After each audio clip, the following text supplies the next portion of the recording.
Hello my dear student, welcome to my channel Ayesha maths tutorial and I am Ayesha. और आज के इस video में हम लीनियर इक्वेशन के कुछ वर्स प्रॉब्लम को सॉल्व करते हैं। तो क्वेश्चन नंबर 1 दिया हुआ है कि if x is an integer what are the next two larger integer. तो मतलब क्वेश्चन की डिमांड ये है कि x एक इंटीजर है तो उसके नेक्स्ट टू लार्जर इंटीजर्स क्या होंगे। तो हम रफली पहले से समझ लेते हैं कि इंटीजर्स क्या होते हैं। तो वी नो दैट कि इंटीजर्स सारे पॉजिटिव नंबर प्लस ज़ीरो और सारे नेगेटिव नंबर जो नंबर लाइन पे लाई करते हैं 1 2 3 0 -1 -2 -3 ये सारे होते हैं। तो हमें गिवन है कि इंटीजर खुद से ही गिवन है कि इंटीजर x है तो लार्जर क्या होगा। आप सपोज दैट इंटीजर हम कोई 1 अच्छा जैसे 1 ले लें तो इसका लार्जर इसमें +1 करेंगे तो 2 हो जाएगा, 2 में +1 करेंगे तो 3 हो जाएगा। आप सपोज -2 लिया तो इसमें +1 करेंगे तो -1 होगा क्योंकि लार्जर ना तो -1 -2 से लार्जर है। ये कॉन्सेप्ट मैं बाद में आपको कभी बताऊंगी। -1 ना -2 से लार्जर है। आप लोग सोचोगे कि -3 क्यों नहीं हुआ, बस आप ये कॉन्सेप्ट समझो कि +1 करने पर एक लार्जर इंटीजर आता है। तो इन्होंने इंटीजर ऑलरेडी x दे रखा है तो जो नेक्स्ट टू लार्जर इंटीजर होंगे हमारे पास वो हो जाएंगे x+1 एंड x+2। यहाँ पे इन्होंने इवन ऑड का कोई सिस्टम नहीं दिया हुआ है क्वेश्चन में, तो इसलिए हम x+1 और फिर से +1 करेंगे 1 में तो x+2 हो जाएगा। ये हमारा आंसर हो जाएगा। अब क्वेश्चन नंबर 2 है इसी सीरीज का कि if x is an even integer what are the next two larger even integer. अब हम देख लेते हैं रफली कि इवन इंटीजर क्या होता है।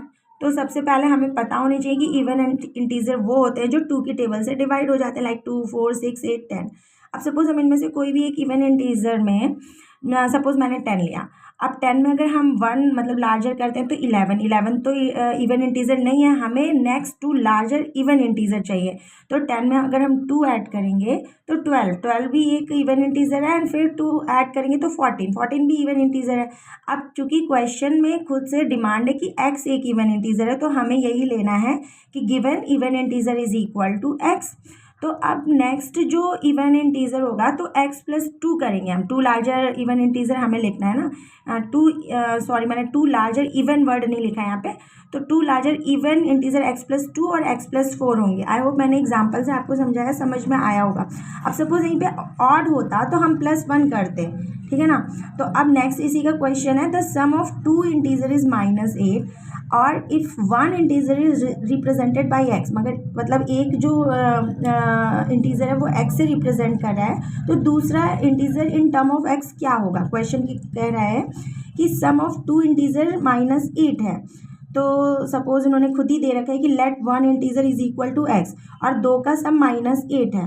तो सपोज हमारे पास किन्हीं 2 नंबर का सम जब दे रखा हो और एक नंबर दिया हो तो वो पहले वाले सम उस नंबर से हम माइनस कर देते हैं कि -8 -x हो जाएगा। सपोज 3 + 2 दिया हुआ है 5, तो 3 नंबर दिया हुआ है और 5 नंबर दिया हुआ है तो 5 में से 3 को माइनस कर देंगे तो 2 बचेगा हमारे पास। अब इसे रीचेक कर लेते हैं कि मतलब x में +-8 -x को हम ऐड करें तो क्या हमारे पास -8 आता है, तो वो हमारा आ जाता है।